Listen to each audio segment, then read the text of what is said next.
Now, I'm a progressive. I don't know how much more progressive a person could be, in my opinion. However, when it comes to this issue, and it's really specifically this issue, I am 100% pro the bill. I believe that religious neutrality is something that we need in our society. I believe that anti-proselytization laws that we saw in France are something. I've been calling for them to come here for the longest time.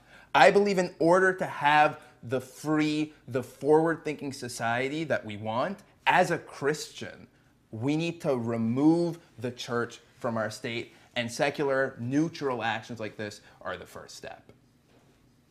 I disagree. I can see. I disagree. I can tell. Man, our cultures, our experiences, our backgrounds make us who we are. For us to say like, oh, let's get rid of our religion, I think that's whack. And why do we need this for? Like, for one of the things that it said was like safety. What do you need to feel safe for? How unsafe do you feel, Mr. Bus Driver? I think that's being over. Okay, Like, what do you mean? How is that being over? Here's my beef with the whole situation. I think this bill unfairly targets Muslim women. There's not many other religions in the world that require that the people who practice that religion to cover up. So I think the fact that, okay, you can't wear anything on your face, who's really going to be walking around in a baklava? Like, this is so targeted to Muslim women because they are the only ones who really wear like things like a niqab or a burqa that actually cover your face. And to me, as someone who comes from a Muslim background, I can't.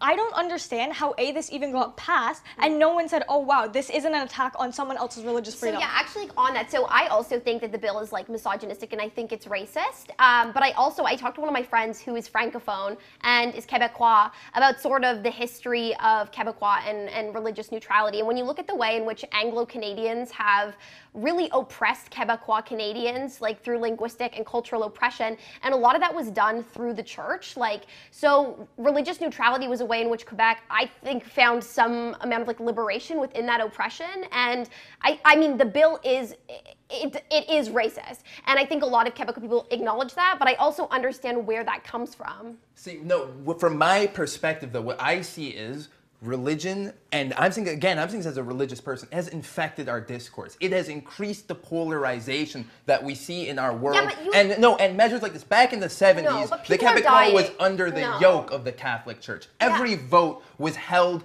by the pastor in the congregation. And issues like this divide us. But there are hills that people have died on, and progressives have lost elections over these specific issues. Muslim people are being targeted. Like, I agree with what you're saying. This is an over. No, I'm just saying I agree with what you're saying in terms of, yeah, it is like really important to like keep in mind sort of Quebec's history and the way in which like Anglo people have like really have hurt Quebec through religion. But I think that also Muslim women are being targeted and hurt.